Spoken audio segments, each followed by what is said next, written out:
Isn't it strange that the most famous queen of Egypt wasn't Egyptian at all? A queen remembered in paintings with kohl-lined eyes and golden crowns, but whose bloodline came from Greece, not the land of the Nile. Cleopatra VII, last ruler of Egypt, spoke the language of Egyptian temples and lived like a pharaoh, yet her ancestors had sailed from Macedonia. She ruled a land that was not her origin, but she shaped it so deeply that history forgot the truth. That contradiction is not just fascinating, it completely reshapes how we understand one of the most legendary women in history. Cleopatra's story begins with a massive power shift in the ancient world. In 332 BC, Alexander the Great conquered Egypt, ending Persian rule and establishing Macedonian control. When he died only a few years later, his empire shattered into territories controlled by his commanders. One of them was Ptolemy I, Soter, who took Egypt and founded the Ptolemaic dynasty. It was a Greek kingdom ruling over Egyptians, and although they adopted pharaonic traditions, their language, religion, and culture remained Greek. For nearly 3 centuries, Egypt was ruled by foreign monarchs who lived like Egyptian gods but remained outsiders behind palace walls. By the time Cleopatra was born in 69 BC, generations of her family had already ruled Egypt, but they had never blended into its identity. Cleopatra was born to Ptolemy XII Auletes, a weak ruler known for his political instability and reliance on Rome for protection. The royal family was deeply corrupted by paranoia and power struggles. Siblings murdered siblings, parents eliminated children. Everyone was a threat. But even in this toxic environment, Cleopatra proved exceptional. Ancient writers describe her not as a beauty, but as someone whose voice, intelligence, and presence made her unforgettable. Unlike most of her ancestors, she studied philosophy, mathematics, politics, and languages. She reportedly spoke 9 languages, including Greek, Latin, and crucially, Egyptian, becoming the only Ptolemaic ruler to do so. This gave her something no other member of her dynasty ever had: the loyalty of the Egyptian people. In 51 BC, Cleopatra's father died and left the throne to Cleopatra and her 10-year-old brother, Ptolemy XIII, who was also her husband according to royal custom.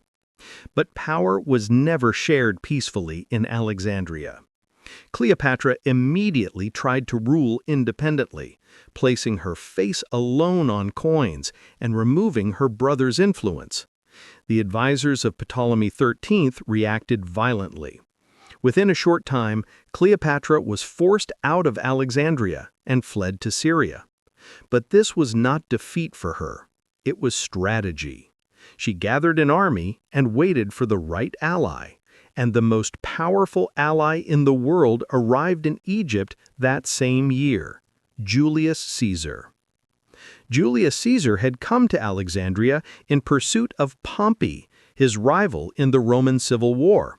When Pompey was murdered upon arrival, Caesar remained in Egypt to settle the dispute between Cleopatra and her brother. Cleopatra saw her chance. According to ancient sources like Plutarch, she had herself smuggled into Caesar's presence wrapped inside a carpet or bed sack.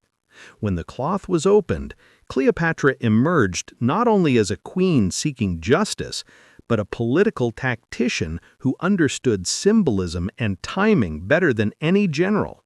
Caesar admired her intelligence, confidence, and ambition. Their alliance began not with seduction, but with negotiation and mutual benefit.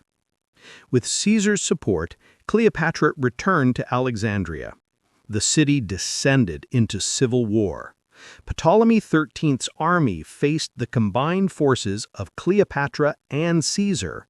Battles raged inside the streets.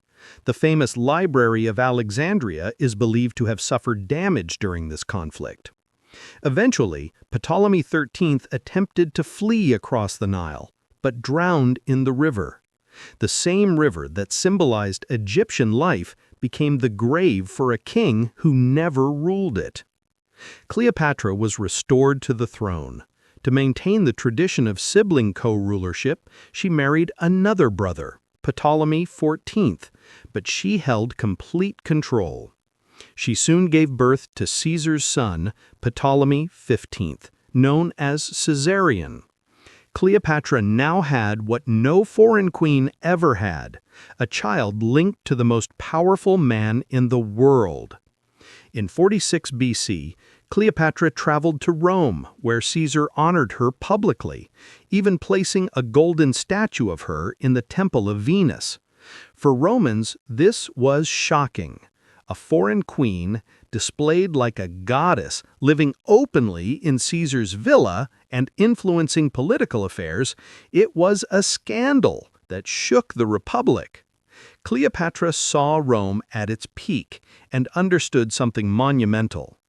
Egypt could not survive without manipulating Rome's politics. But her triumph in Rome ended abruptly in 44 BC, when Caesar was assassinated. Cleopatra fled to Egypt, now alone, a foreign queen, with a mixed heritage son, and a nation that depended on delicate alliances for survival. After Caesar's death, Rome fell into chaos as power shifted between rival leaders. The empire was divided between the West, controlled by Octavian, Caesar's adopted son, and the East, controlled by Mark Antony. Antony summoned Cleopatra in 41 BC, demanding her loyalty and supplies. Cleopatra did not arrive as a humble servant. She sailed into Tarsus in a golden barge, dressed as the goddess Isis, surrounded by music, followers, and luxury that symbolized Egyptian power. Antony was captivated, not only by her presence, but by her wealth, intelligence, and the political value she offered. Their alliance began and soon evolved into a relationship that shaped world history. Antony moved to Alexandria, where he and Cleopatra ruled together as a royal pair. They formed the Donations of Alexandria, where Cleopatra and her children were given territories carved out from Roman lands. This was seen by many Romans as treason. Cleopatra was no longer just a queen. She was appearing as a threat to Roman dominance, elevating her family above Rome's power. Antony's loyalty to Cleopatra led to a propaganda war. Octavian spread stories that Antony had fallen under Cleopatra's spell and abandoned his Roman identity. The stage was set for the final conflict: Rome versus Egypt, Antony versus Antony and Cleopatra. In 31 BC, the decisive battle took place at Actium, a naval clash off the coast of Greece. Antony and Cleopatra's combined fleet faced Octavian's forces. The battle turned disastrous. Cleopatra retreated first, and Antony followed, leaving the rest of the fleet to collapse. They escaped to Egypt, but everything was falling apart. Armies defected, allies surrendered, and Rome advanced toward Alexandria. Cleopatra prepared her mausoleum, filling it with treasures and symbols, not as a monument of victory, but as a final sanctuary if defeat came. She refused to be captured alive. In August 30 BC, Roman troops entered Alexandria. Antony received false news that Cleopatra was dead, and in despair he stabbed himself. He did not die immediately. Instead, he was carried to Cleopatra, bleeding, and died in her arms. Cleopatra was taken by Octavian, but even as a captive she held her dignity. She knew he planned to humiliate her in Rome as a defeated queen. She refused that fate. Days later, she ended her life. Ancient writers say she used an asp, a venomous snake, though some historians believe she used poison. What matters is not the method, but the choice. With Cleopatra's death, the 300-year rule of the Ptolemaic dynasty ended. Egypt became a Roman province. Her son, Caesarion, was executed on Octavian's orders. Her other children were taken to Rome. The age of Egyptian pharaohs, which had lasted for 3,000 years, ended forever. But Cleopatra's legacy did not disappear. Instead, it grew. Roman writers turned her into a villain. Medieval storytellers turned her into a seductress. Renaissance artists painted her as a symbol of beauty, and Hollywood turned her into a legend of love and tragedy. Yet beneath all the myths is the real woman, a leader who defended her kingdom against the most powerful empire in history. Cleopatra's true story is not just about romance or glamour. It is about survival, strategy, culture, and identity. She was Greek by blood, yet she became Egypt's champion. She embraced the religion, language, and symbolism of the Nile more deeply than any Greek before her. She understood that a ruler's identity is not only inherited, but performed and adopted. The people followed her because she spoke to them in their own tongue and ruled with their traditions. She gave Egypt its last moment of independence before the rise of Rome.